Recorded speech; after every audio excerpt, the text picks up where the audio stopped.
할렐루야.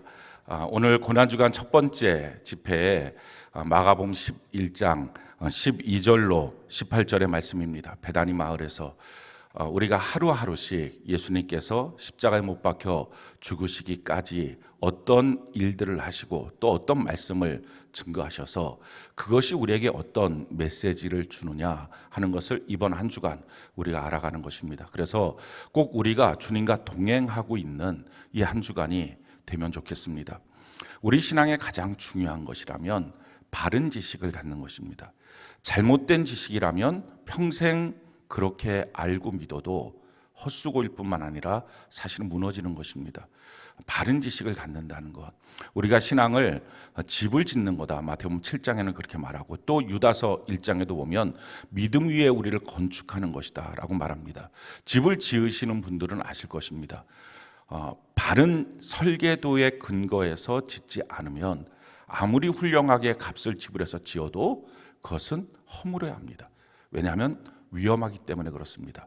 헛수고일 뿐만 아니라 사실은 위험해집니다. 그 안에 들어가면 문제가 커집니다. 그래서 설계도대로 짓지 않는 그의 일에 대해서는 다 허물어버리는 거죠. 아깝다고 생각을 하지 않습니다. 마찬가지예요. 우리의 신앙도 내가 과연 바른 지식에 근거하는지, 이 바른 지식에 근거해야 바른 성령이 주시는 믿음을 갖게 되고, 이 바른 지식과 바른 믿음이 있어야 바른 신앙의 삶이 이루어지게 됩니다. 우리가 과연 신앙생활을 할 때 내가 믿고 있는 그것이 정말 성경이 말하고 있는 그것인지 우리가 살펴봐야 합니다. 내가 하나님을 믿고 있어요. 근데 내가 하나님을 믿는다는 그 하나님이 성경이 말하고 있는 하나님인지 아니면 내가 만들어 놓은 하나님인지 우리가 한번 점검해 봐야 합니다. 특별히 모태신앙으로 또는 어렸을 때서부터 교회를 다녔는데 부모도 교회를 다녔고 그런데 사실은 자기 눈으로 봐도 지금 와서 보니까 그렇게 부모가 특별하게 신앙이 좋았던 것 같지 않는 가정일수록 자녀에게 하나님에 대한 말을 툭툭 던진 말들이 성경에 근거하기보다는 자기 마음이나 세상 풍조에 따라서 주었던 말들이 많습니다. 그러다 보니까 거기에 근거해서 내가 하나님을 믿는다라고 하면 사실은 그게 진짜 하나님이 아닌 거예요. 그래서 만약에 그 믿음을 계속 끝까지 갖고 가면 마지막 날 주님 앞에 섰을 때 이렇게 하실 것입니다. 너는 평생 나를 모르고 살았어. 나를 믿은 적이 없어. 그러니 너는 나를 모르고 나도 너를 몰라. 그것이 마태복음 7장에 기록된 사건입니다. 평생 주여 주여 하고 믿었는데 사실은 성경이 말하고 있는 하나님을 믿은 것이 아닙니다. 우리가 오해되게, 그래서 그 증거를 어디서 찾게 되냐면은 성경을 읽을 때 자기 마음속에 턱턱 성경이 걸리는 거예요. 부딪히는 거예요. 왜 이러지 성경이? 만약에 그렇다면 그것은 근본적으로 잘못된 하나님에 대한 지식 때문입니다. 성경이라고 하는 것은 하나님에 대해서 소개하고 있거든요. 천국에 대해서 소개하고 있고 그 천국을 가게 하는 구원자에 대해서 소개하고 있습니다. 그런데 사실은 이 모든 것들은 우리가 모르는 거예요. 성경을 읽기 전까지는 하나님이 어떤 분인지, 천국은 뭔지, 또 마찬가지로 그 천국에 가게 하는 구원자 되시는 예수님은 어떤 분인지 모르는 것입니다. 그런데 모르는 내용을 만약에 우리가 읽으면서 왜 이건 이렇게 돼 있어? 하고 내 마음에 뭔가 저항심이 일어나고 부딪힌다면 사실은 모르는 게 아니라 내 나름대로는 어떤 지식을 갖고 있던 것입니다. 그 지식이 뭡니까? 그게 성경적이지 않은 자기 나름대로의 신관입니다. 그 우상이에요. 그건 무너뜨려야 돼요. 그걸 그대로 갖고서 내가 믿고 있으면 안 됩니다. 우리가 흔히들 조각신앙이라고 말하기도 하고 성경에 보면 신앙의 어린 아이들, 그래서 어떤 말씀은 내가 아멘으로 받지만 어떤 말씀은 못 받는다라고 말하는 경우들은 뭐냐면은 이 사람은 신앙이 더 커지면 되지, 이게 아니라 근본적으로 길이 다른 것입니다. 하나님의 말씀은 모르는 말씀이잖아요. 하나님에 대해서 우리가 알지 못하잖아요. 성경을 통해서 드디어 우리가 알게 된 거잖아요. 근데 성경을 읽으면서 모르는 말씀인데 내가 부딪힌다.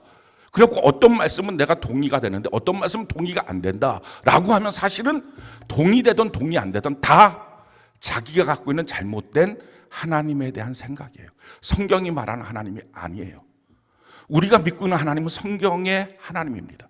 그래서 저는 여러분들에게 묻습니다. 여러분들이 정말 믿고 있는 하나님이 성경이 말하고 있는 하나님인지, 이 성경을 우리는 진리라고 말하고 캐논이라고 말합니다. 그러니까 단 하나도 내게 부딪히면 안 되는 거예요. 여러분들이 설교 말씀을 들을 때 내가 만약에 성경으로 충만하다면 성경대로 설교하지 않는 설교자의 말을 들으면 부딪힐 것입니다. 그런데 반대로 내가 성경을 모르는데 뭐가 부딪힌다면 그다음 내가 100% 받아들여야 되는데 뭐가 부딪혀요. 이것은 내 안에 갖고 있는 잘못된 신관입니다. 그래서 이걸 바꿔버려야 돼요. 이걸 바꾸지 않고 신앙생활하면 평생 예수를 믿어도 헛수고일 뿐 아니라 위험합니다. 여러분, 이 바꾸는 시간이 얼마나 걸릴까요? 저는 1초도 안 걸린다고 생각해요. 내가 틀렸습니다. 성경대로 믿겠습니다. 이 마음의 결정만 하면 그냥 그때부터 믿음을 시작하는 거예요. 그런데 자기가 옳다고 주장을 하니 그러니 이것이 바뀌어지지도 않고 잘못된 신앙의 삶을 계속 사는 것입니다. 성경이 말하고 있는 하나님은 어떤 분입니까? 창조주 하나님이에요. 성경이 말하고 있는 하나님은 어떤 분이에요? 통치자 하나님이에요.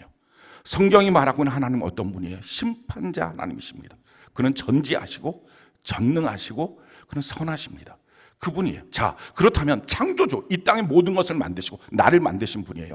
그리고 지금 통치하시는 분이에요. 그분이 왕이에요. 그리고 마지막 그분이 심판하시는 분이에요. 자, 그렇다면 성경에 나와 있는 그 어떤 사건도, 죽은 사람을 살리는 사건이라든지 병든 자를 고치는 사건이라든지 뭐 홍해가 갈라지는 사건이라든지 뭐 대단하다고 말하고 있는 그 모든 사건도 어떻게 그분이 진짜 하나님이라면 불가능할까? 불가능한 게 비상식이에요. 성경대로 안 되는 게 비상식이지 성경대로 되는 게 상식입니다. 그러니 하나님의 말씀에 대해서는 통째로 안 믿든지 통째로 믿든지 하는 것입니다. 그러니 전부가 아니면 전무예요. 신앙은. 그런데 내가 반쯤 믿는다. 이것은 자기가 갖고 있는 잘못된 신앙 체계입니다. 그건 버려야 돼요. 그러니까 신앙은 처음부터 전부가 아니면 전무지, 중간쯤에서 내가 어느 것은 믿고 어느 것은 안 믿습니다, 어느 것은 믿을 수 있고 어느 것은 못 믿습니다 라는 것은 자기가 만든 하나님이에요. 그걸 우상이라고 말해요. 그래서 전부 아니면 전무예요. 신앙은 성경이 말하고 있는 걸 내가 100% 받아들이는지. 왜냐하면 우리가 날 때부터 하나님을 알았던 사람이 아닙니다. 아무리 모태신앙으로 다녀도요, 성경을 통해서 우리는 하나님을 안 거예요. 성경만이 하나님에 대해서 하나님이 친히 계시하신 것입니다. 난 이런 존재야 라고 계시하신 거예요. 그러니까 성경을 믿을 때, 성경을 볼 때 아멘 하고 성경이 말하고 있는 창조주, 통치자, 심판자, 그분이라면 이거 능히 할 수 있지. 어떻게 못할 수가 있어? 못하는 게 비상식이지. 그분이 정말 계신다면 이건 당연히 되지 라고 생각하는 것이 상식적이고 합리적인 것입니다. 근데 만약에 그게 아니라면 처음부터 이런 하나님은 안 계시지, 그렇게 해야지. 그게 전무죠. 근데 이 하나님이 계신다라고 믿고 있다면 전부 믿어야죠. 몇 가지만 믿는다, 몇 가지는 안 믿어진다. 이게 자기가 만든 잘못된 우상입니다. 이 한 주간 동안에 여러분들이 해야 될 가장 중요한 것, 이 우상이 깨져야 합니다. 왜냐하면 그게 안 깨지면 예루살렘에 입성할 때 예수님을 향하여 호산나 호산나 외쳤던 그 사람들이 6일 만에 예수님을 십자가에 못 박으셔서, 왜? 자기가 생각하는 예수랑 달랐거든요. 충분히 그럴 수 있어요. 왜 신앙생활하면서 시험 들고 왜 신앙생활하면서 뭔가 자기 안에 위기가 될까요? 자기가 생각하는 하나님이랑 다른 거예요. 성경의 하나님. 그럼 누가 맞아요? 자기가 생각하는 하나님이 맞겠어요? 성경이 말하는 하나님이 맞겠어요? 우리는 성경의 하나님을 믿는 것입니다. 하나님은 성경을 통해 우리에게 계시하신 것입니다. 그래서 이 하나님을 그대로 믿는 거예요. 사람들 중에 이런 사람들이 있어요. 하나님은 심판자이신데 하나님은 선하셔서 사랑하셔서 자기 마음대로 상상을 부풀려서 심판하지 않으셔. 아무리 죄를 져도 다 봐줘. 이게 하나님이지. 그건 자기 주장이에요. 성경은 심판자 하나님에 대해서 분명히 말씀하세요. 하나님은 나에 대해서 요구하시는 게 없지, 선하시니까 좋으신 게 아니에요. 그분이 왕이고 통치자니까 그분이 마땅히 나의 삶에 대해서 주인으로서 요구하실 것을 요구하신다는 것입니다. 그게 당연하고 합리적이고 마땅한 거예요. 근데 그게 부딪힌다면 자기가 만들어 놓은 우상이에요. 잘못된 부모로부터 들었든지 잘못된 설교자로부터 들었든지. 근데 그거 다 바꿔야 돼요. 그래서 오늘 우리가 결심합시다. 이번 한 주간 동안에 나는 성경이 말하고 있는 대로만 믿겠습니다. 이 결심을 해야 그게 신앙이에요. 그래야 그때부터 성령의 역사가 있습니다.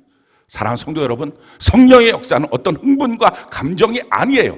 바른 지식에 근거할 때, 고넬료의 가정에 말씀을 들을 때 성령이 임했던 것처럼 바른 지식에 있을 때 성령 하나님이 오시는 것입니다. 그래서 그것이 믿어지도록 하는 확신의 역사가 있는 것입니다. 그런 감정적으로 막 방언한다는 것, 자기 어떤 현상들, 그게 성령 받았다라고 착각하지 마십시오.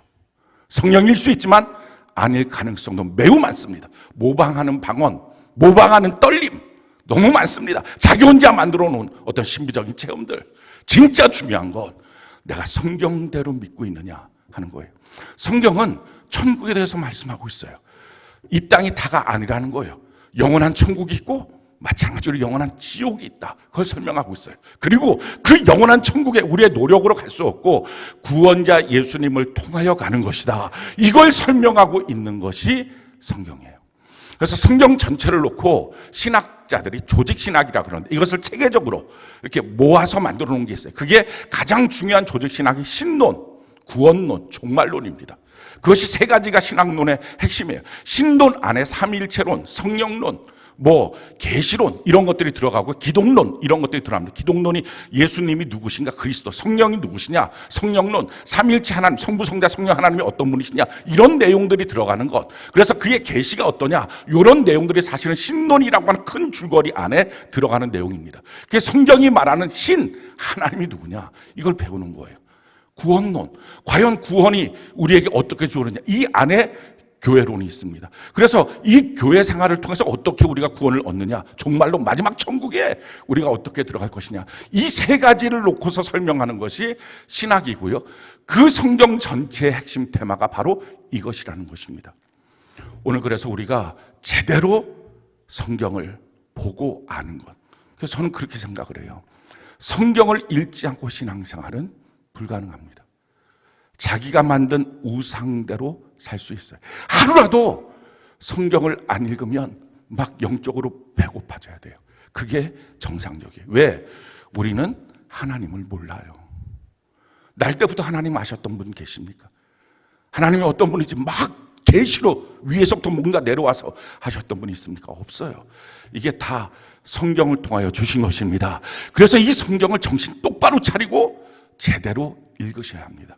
그래야 내가 정말 성경이 말하는 하나님을 알고 믿을 수 있습니다. 오늘 본문의 내용은 예수님께서 베다니 마을에서 나오실 때의 광경입니다. 그러니까 오늘 아침에 있었던 사건이에요. 어저께 예수님께서 예루살렘 성에 입성하십니다. 종려주일로서 종려나무까지를 흔들면서 그렇게 환영하는 입성을 하시고, 그리고 나서 예수님이 예루살렘에서는 안 주무십니다.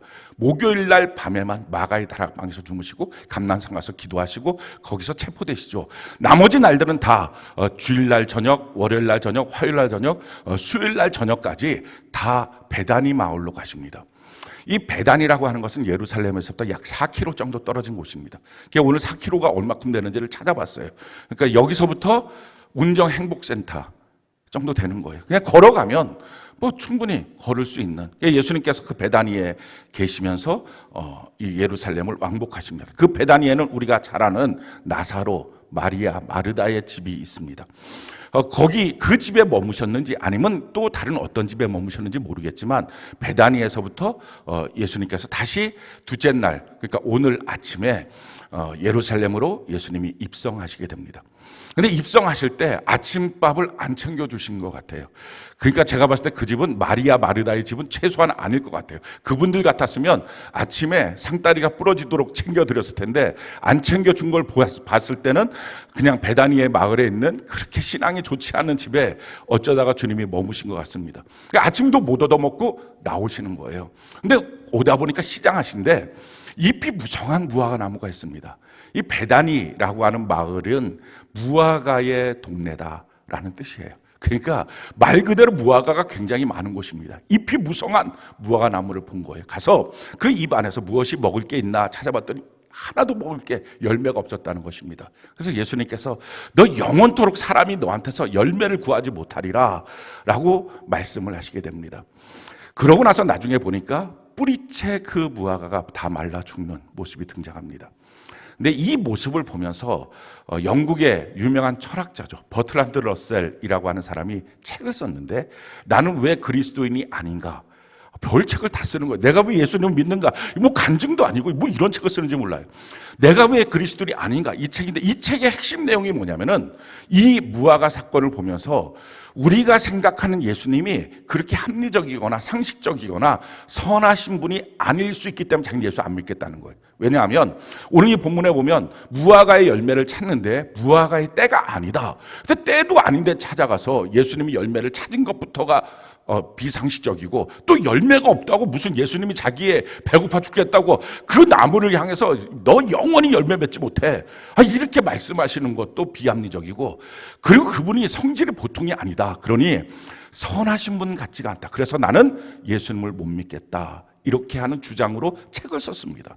그런데 사실은 이게 무지와 오해예요.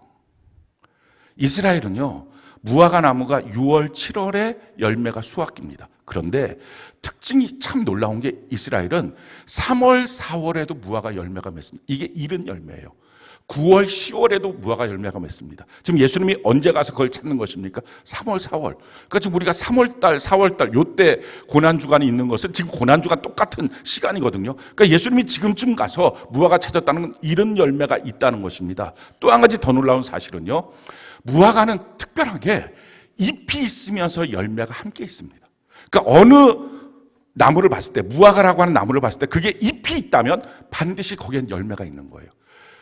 열매가 없으면 잎이 없어요. 이게 무화과예요. 그러니까 지금 잎이 무성한 데 가서 예수님이 열매를 찾았다는 것은 굉장히 상식적입니다. 성경이 항상 옳아요. 자기가 무지하고 자기가 제대로 모르니까 성경이 왜 이러느냐, 예수님이 왜 이러냐 말하지, 성경을 제대로 알기만 하면, 이 오해와 무지가 없어지면 항상 성경이 옳아요. 할렐루야. 항상 예수님이 옳아요. 많은 사람들이 성경이 왜 이러냐 저러냐, 성경의 불일치 얘기하는 거 가만히 놓고 보면 다 자기의 무지와 오해 때문이에요. 제대로 알지 못해서. 근데 사실은 그걸 가르쳐 주는 게 아니라 더 그 안에서 깊은 영적인 의미를 가르쳐 주십니다. 지금 이 말씀을 통해서 예수님이 하나님이시잖아요. 근데 하나님이신 그분이 창조주, 통치자, 심판자라는 것을 가르쳐 주는 거예요. 하나님 만드셨어요, 무화과나무. 하나님이 설계하신 거예요. 근데 지금 열매를 찾는 거예요. 열매가 있어야 되는데 없는 거예요. 그러니까 주님이 이렇게 말씀하셨을 거예요.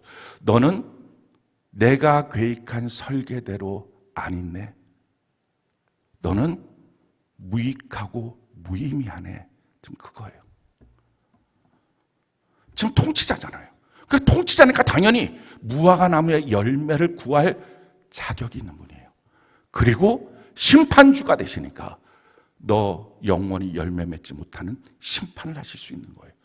어떤 사람들이 과연 예수님이 어떻게 그렇게 막 무화과 나무 열매 하나 없다고 그렇게 할 수 있냐? 아니요. 그분이 심판주이기 때문에 가능한 거예요. 그게 어떻게 되냐라고 하는 생각은 자기가 만들어 놓은 잘못된 하나님에 대한 인식이에요. 그거 부셔야 돼요. 안 부시면 그거 신앙 아니에요. 그러니까 지금 창조주시고 통치자시고 심판주라고 하는 것을 명확히 보여주는 것입니다.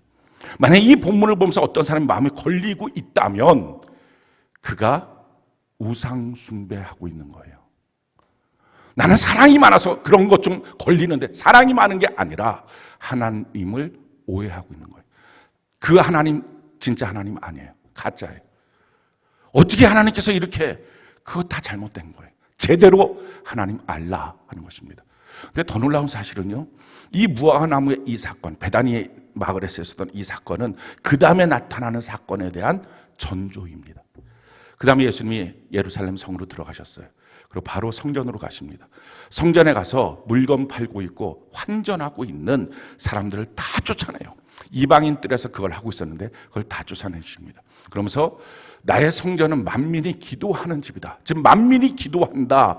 우리가 생각할 때 성전은 하나님께 제사하는 곳이지, 그것은 제사하는 곳이라고 하는 곳은 여인의 뜰, 이스라엘 유대인들의 뜰에서 했던 행위고, 지금 그 성전이라고 하는 것은 맨 처음에 들어가면 이방인의 뜰이 있고, 그 이방인의 뜰 안에 들어가면 여인의 뜰이 있고, 여인의 뜰 안에 들어가면 유대인 남자들의 뜰이 있습니다. 거기서 제사했던 거고, 이방인의 뜰에서는 사람들이 왔어요. 이방 사람들이니까, 유대인들이 아니니까 거기서 기도하는 거였습니다. 그래서 만민이 기도하는 집이라고 하는 말씀이 그 말씀입니다. 그런데 이 말씀을 하실 때에 지금 그 이방인의 뜰에서 물건을 팔고 환전을 합니다. 왜 그런 일들이 있었냐면은 이스라엘에 3번 절기가 있는데, 유월절, 맥추절, 또 수장절, 이 3가지의 절기 때 이스라엘 모든 사람들은 다 예루살렘으로 와야 합니다. 그게 율법이에요. 예루살렘은 다 와서 하나님 앞에 제사를 드려야 합니다. 근데 모든 제물은 흠이 없어야 돼요. 근데 로마에 사는 사람이든지 시리아에 사는 사람이든지 이집트에 사는 사람이든지 다 하나님 앞에 제물을 갖고 와서 제사를 드려야 되는데, 거기서부터 소를 끌고 오는 거예요. 양 한 마리를 데리고 오는 거예요. 그러다가 얘가 상처가 나요. 오다가 뭐에 부딪혀갖고, 그러면 흠이 생겼잖아요. 그럼 다시 이걸 집으로 갖고 가야 돼요. 그래갖고 거기서부터 다시 또 흠 없는 애를 골라서 또 끌고 오다가 또 상처가 나면, 어디 부딪히면, 그럼 또 다시 집에다 갖다 놔요. 그럼 평생 가도 그 사람은 예루살렘 못 옵니다. 그러니까 이게 너무 힘든 일이에요. 그래서 제사하는데 배려를 해주기 위해서 성전에서 흠 없는 소나 양이나 비둘기들을 갖다 놓고서 돈을 갖고 와서 그걸 제물을 사게 한 거예요. 제사에 대한 편의를 주기 위해서. 또 한 가지는 이때가 바로 성전세를 1년에 한 번씩 내는 성전세를 받는 건데, 그 당시 사람들은 로마의 화폐였던 데나리온을 다 갖고 있었어요. 데나리온에 있는 그 동전의 화상은 그 가이샤 황제의 화상입니다. 황제의 화상을 하나님 성전에 드릴 수 없어요. 그러니까 이스라엘 돈으로 바꿔야 됩니다. 그게 세겔이에요. 그러니까 이걸 환전을 해야 됩니다. 그러니까 처음에는 그걸 어떻게, 로마에서부터 세겔을 어떻게 준비하겠어요? 그러니까 준비가 안 되니까 다 일로 와서 여기서 이방인의 뜰에서 그걸 바꾸어서, 그래서 여인의 뜰 그리고 유대인의 뜰에 가서 제사를 드리고 하나님 앞에 성전세를 드리는 그런 일들을 한 것입니다. 굉장히 유익하고 예배를 드리는 데 있어서 편한 일로 해주신 겁니다. 근데 문제는 그러다가 떠져서는 안 될 눈이 떠진 거예요. 그게 돈이 된다는 걸 한 거예요.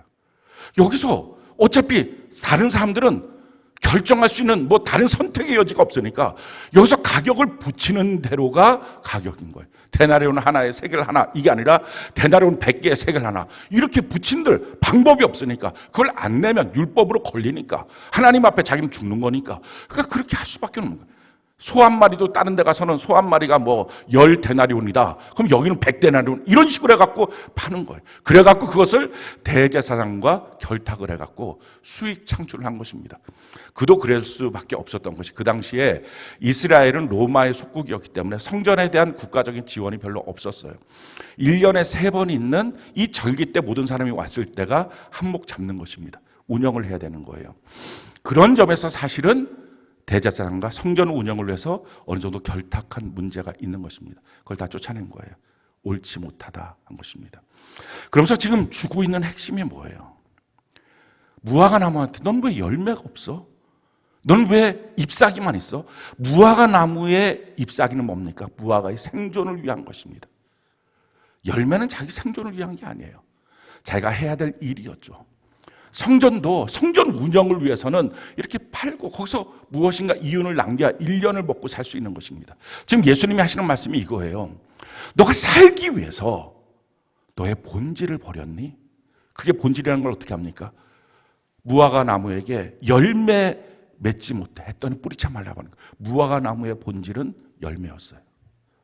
성전의 본질은 하나님께 기도하는 거예요. 쉽게 말하면 하나님과 소통하는 게 본질이었어요. 근데 그들이 살기 위해서 본질을 다 잃어버린 거예요. 본질을 망각해버린 거예요. 동일하게 오늘 우리에게 주님이 주십니다. 말씀을. 너는 살기 위해서 혹시 본질을, 핵심을 버리지 않았니? 이거예요. 우리 본질이 뭐예요? 우리 핵심이 뭐예요? 성경이 우리에게 이렇게 말씀합니다. 베드로전서 1장 9절. 우리 같이 한번 목소리 한번 읽어볼까요? 시작. 믿음의 결국 곧 영혼의 구원을 받는. 우리의 본질, 우리의 핵심은 영혼의 구원이에요. 영원한 천국에 가는 것. 이게 목적이에요. 인생은 3생이에요. 어머니 뱃속의 일생을 우리가 다 삽니다. 그 어머니 뱃속에서 10달 동안 사는 동안 사지백체 이목구비를 만듭니다. 아무리 멋지게 만들어도 거기 안에서 죽으면 소용없어요. 거기서 태어나는 거예요. 그래서 지금 우리가 두 번째 생을 살아가고 있습니다. 근데 성경은 말합니다. 이게 전체가 아니라는 것. 우리가 죽고 나면 심판이 있다는 것. 영원한 천국과 영원한 지옥이라고 하는 그 세계 가운데 우리가 들어가게 되는데, 영원한 천국이 우리의 인생의 목표고 핵심이고 본질이라는 거예요. 근데 그 길로 들어가지 못하면 너가 이 땅에서 무엇하며 살던 너의 인생은 영원한 저주다, 심판이다, 이 말씀을 하는 것입니다. 그런데 지금 무화과나무가 뭐라고 말해요? 열매를 찾고 있는, 본질과 핵심을 찾고 있는 주님 앞에 내 때가 아닙니다, 이 말을 하는 거예요. 혹시 우리가 나 지금 천국에 대해서 생각할 겨를이 없어요. 지금 내가 그럴 때가 아니에요. 먹고 살아야 되잖아요. 가정을 살려야 되잖아요. 직장생활 해야 되잖아요. 이러면서 본질과 핵심을 잃어버리고 있는 것은 아니냐 하는 거예요.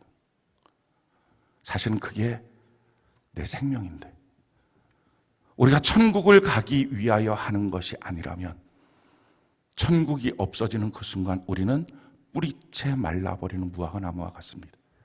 우리의 신앙이라고 하는 것은요, 지금을 위해서 있는 게 아니에요. 영원한 천국을 위해서 있는 것입니다. 내가 왜 거룩한 삶을 살아야 됩니까? 내가 왜 성경이 말하고 있는 죄악들을 멀리해야 됩니까? 천국 때문에. 천국이 아니라면 그럴 이유가 없어요. 내가 왜 이웃을 사랑하며 살아야 됩니까? 천국에 합당한 인격을 만들기 위해서, 그 성품이 되기 위해서. 그러니까 천국이 아니면 아무것도 아닌 거예요. 우리의 오늘 예배도 마찬가지예요. 예배 시간에 우리가 신앙생활하는 것 다 마찬가지입니다. 천국. 근데 이 천국을 만약에 잃어버렸다면, 만약에 천국을 위해서 오늘 사는 게 아니라면, 나의 생활과 나의 말과 나의 행동과 나의 결정이 천국이라고 하는 것으로 설명되지 않고 있는 삶을 살고 있다면 너도 열매 없는 무화과나무, 기도하지 않고 물건만 팔고 있는 성전과 동일하다. 지금 이 말씀이에요. 누가 천국 갑니까? 성경은 천국 가는 사람에 대해서 아주 정확하게 우리에게 말씀합니다. 요한계시록 20장 14절로 15절, 우리 같이 한번 한 목소리 한번 읽어볼까요? 시작. 사망과 음부도 불못에 던져지니 이것은 둘째 사망 곧 불못이라.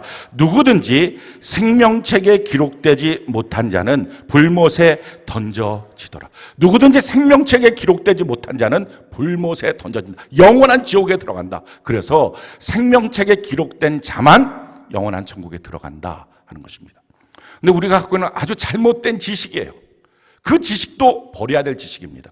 생명책에 한번 기록되면 내 이름은 영원히 있으니 나는 한번 구원받으면 영원한 천국이야 라고 주장해요. 그거 잘못된 주장이에요. 성경은 단 한 번도 그렇게 말하고 있지 않아요. 심지어 성경은 너의 이름이 생명책에 기록돼 있었다 할지라도 지워질 수 있어, 이렇게 말씀해요. 요한계시록 3장 1절 5절, 우리 같이 한번 한 목소리 한번 읽어볼까요? 시작. 사대 교회 사자에게 편지하라. 하나님의 7 영과 7 별을 가지신 이가 이르시되 내가 내 행위를 아노니 내가 살았다 하는 이름은 가졌으나 죽은 자로다. 이기는 자는 이와 같이 흰옷을 입을 것이요 내가 그 이름을 생명책에서 결코 지우지 아니하고 그 이름을 내 아버지 앞과 그의 천사들 앞에서 시인하리라. 자, 사대 교회를 향해서 예수님 하시는 말씀입니다. 뭐라고 말씀하십니까? 그 사대교회라는 이름의 뜻은 살아있는 교회라는 뜻이었습니다. 근데 살아있는 교회에 대해서 너희가 이름은 살아있지만 너희 다 죽었다. 영적으로 다 죽었다. 신앙생활 핵심이 없어. 본질이 없어. 뭐가 없어요? 천국이 없어. 너희 안에는 지금 천국을 위해서 사는 게 없이 다 이 땅만을 위해서 살고 있어. 뿌리채 말라버린 무화과나무처럼 다 죽어있는 곳에서 주님이 하시는 말씀, 이겨야 돼. 그런 종교적 분위기, 그런 교회적 분위기, 거기에 휩싸여서 그냥 그렇게 믿는 것이 당연한 것인 것처럼, 그런 시대적 분위기에 휩싸여서 당연한 것처럼 있으면 안 되고, 이겨야만 생명책에서 너의 이름이 지워지지 않아 얘기해요. 다른 말로 말하면 뭡니까? 사대교회 생명책에 기록되어 있던 사람들이 죽은 채로 그 풍속 가운데, 그 문화 가운데, 그 종교성 가운데 대충대충 살고 있었더니 그들의 이름이 다 생명책에서 지워졌다는 거죠. 여러분들의 이름은 지금 어떨까요? 또 성경책은 이렇게 말해요. 내가 생명책에서 내 이름이 흐려지지 않게 해주세요. 확실하게 이름이 있습니까? 그래서 우리는 구원에 대해서 다시 점검을 해봐야 됩니다. 구원에 대해서 뭐라고 말씀합니까? 구원은 한 번 받으면 끝이 아니라 이게 여정이라는 거예요. 자, 요한복음 5장 24절. 우리가 한번 목소리 한번 읽어볼까요? 시작. 내가 진실로 진실로 너희에게 이르노니 내 말을 듣고 또 나 보내신 이를 믿는 자는 영생을 얻었고 심판에 이르지 아니하나니 사망에서 생명으로 자, 사망에서 생명으로 옮겨서 생명책에 그의 이름이 기록된 것입니다. 언제요? 물과 성령으로 거듭났을 때. 요한복음 3장 3절 5절에 보니까 너희가 거듭나지 않으면 하나님의 나라에 들어갈 수 없다. 그 나라를 볼 수도 없다. 그러니 어떻게 하면 거듭나느냐? 물과 성령으로 침례받고 예수님 성령으로 말미암아서 나의 주님 나의 구세주, 이것이 진실로 마음으로 믿고 입술로 시인돼서 고백되는 것이 태어난 것입니다. 사망에서 생명으로 옮겨진 것입니다. 생명책에 기록된 것입니다. 그런데 생명책에 기록된 걸로 끝이 아니라 너의 이름이 지워지지 않으려면 그 다음에 어떻게 해야 돼요? 날마다 생명책에 기록되는 사람으로 그 삶을 살아야 된다는 거예요. 성경이 우리에게 이렇게 말해요. 빌립보서 2장 12절. 우리 같이 한번 목소리 한번 읽어볼까요? 시작. 그러므로 나의 사랑하는 자들아, 너희가 나 있을 때뿐 아니라 더욱 지금 나 없을 때에도 항상 복종하여 두렵고 떨림으로 너희 구원을 이루라. 두렵고 떨림으로 오늘도 나의 구원을 이루어 가야 하는 것입니다. 왜 우리가 신앙생활할 때 열심을 내고 힘써 천국에 들어가도록 신앙생활 합니까? 왜 우리가 은혜의 수단으로 주신 성령, 성경, 교회를 붙잡고 신앙생활 해야 됩니까? 성경이 말하는 대로 왜 우리의 삶에 적용하면서 그렇게 살아야 됩니까? 왜 게으르면 안 됩니까? 내 마음대로 살면 안 됩니까? 오늘 내게 주신 구원을 이루지 못하면 그것이 시간이 지나가면 생명책에서 그 이름은 흐려지고 지워질 수 있기 때문에 그렇습니다. 그럼 마침내 어떻게 해야 됩니까? 성경이 이렇게 말해요. 마태복음 24장 13절. 우리 같이 한번 목소리 읽어볼까요? 시작. 그러나 끝까지 견디는 자는 구원을 얻어. 끝까지 견뎌야 합니다. 자, 그런데 만약에 사대교회라고 합시다. 그 교회는 설교가 어땠을까요? 한 번 이름 기록되면 영원히 천국이야. 지금 주님의 말씀을 모르고, 왜? 종교성은 죽었으니까. 근데 그들은 한 번 생명책에 기록됐던 사건들은 다 갖고 있었던 종교적 체험자니까. 구원받았다고 자기가 말하고 있는 자들이니까. 그런데 사실은 남아있는 동안에는 자기 안에 신앙은 없고 처음 사랑도 없고 하나님을 향한 열정도 없고 천국도 잃어버리고 생명과 열매는 다 없어졌으면서 그냥 예수 믿으면 영원한 천국이야 라는 설교로 계속하지 않았을까요? 아, 저기 가면 그렇게 살지 않아도 천국이래요. 근데 주님 말씀하는 거예요. 거기서 제대로 똑바로 이기는 신앙생활 하지 못하면 너희 소수 몇 명인데 나머지 다 죽었는데 너희도 죽을 수 있어. 쉬운 교회 없어요. 지옥 가는 일들이 있을 뿐이에요. 그래서 중요한 것은 내가 성경대로 믿고 있느냐 하는 것입니다. 예수님이 이 땅에 왜 오셨어요? 예수님이 오신 이유는 성육신 하신 거. 하나님께서 육신을 입고 우리에게 오신 이유. 그리고 십자가에 못 박혀 죽으시고 부활하신 이유는 한 가지예요. 우리를 그의 나라로 인도하기 위하십니다. 그런데 예수님의 나라가 어디입니까? 성경이 우리에게 이렇게 말합니다. 요한복음 18장 36절. 우리 같이 한번 목소리 읽어볼까요? 시작. 예수께서 대답하시되 내 나라는 이 세상에 속한 것이 아니니라. 만일 내 나라가 이 세상에 속한 것이었더라면 내 종들이 싸워 나로 유대인들에게 넘겨지지 않게 하였으리라. 이제 내 나라는 여기에 속한 것이 아니니라. 우리는 자꾸 예수님에 대해서 이 나라, 지금 이 땅의 나라에 속해 있는 분처럼 착각하는 거예요. 그래서 예수님은 내 삶의 이 문제를 해결해 주시기 위해서 오신 것처럼 착각하는 거예요. 물론 내 삶의 이 문제도 주님은 해결해 주십니다. 그런데 근본적으로 오시는 이유는 나를 예수님의 나라로 데리고 가기 위해서. 할렐루야. 그렇지 않으면, 주님이 내게로 오시지 않으면 나는 내 힘으로, 내 저절로 거기로 못 가니까. 우리가 이 땅을 어떻게 살 때 우리 주님이 기뻐하실까요? 바른 신앙이 뭘까요? 핵심을 갖고 있는 신앙, 본질이 있는 신앙, 그게 뭘까요? 성경이 우리에게 이렇게 말합니다. 히브리서 11장 13절 16절 우리 같이 한번 한 목소리 한번 읽어볼까요? 시작. 이 사람들은 다 믿음을 따라 죽었으며 약속을 받지 못하였으되 그것들을 멀리서 보고 환영하며 또 땅에서는 외국인과 나그네임을 증언하였으니 그들이 이제는 더 나은 본향을 사모하니 곧 하늘에 있는 것이라. 이러므로 하나님이 그들의 하나님이라 일컬음 받으심을 부끄러워하지 아니하시고 그들을 위하여 한 성을 예비하셨느니라. 영원한 천국을 바라보고 사는 사람, 이 땅에서는 나그네처럼 외국인처럼 정처 없이 사는 것, 이 땅에서 천년만년 살 것처럼 여기서 인생의 승부를 낼 것처럼 그렇게 살지 않는 것, 주님은 그런 사람들을 기뻐하신다는 거예요. 그만큼 우리의 삶 속에 천국이 들어와 있어야 돼요. 주님 왜 십자가를 지셨나요?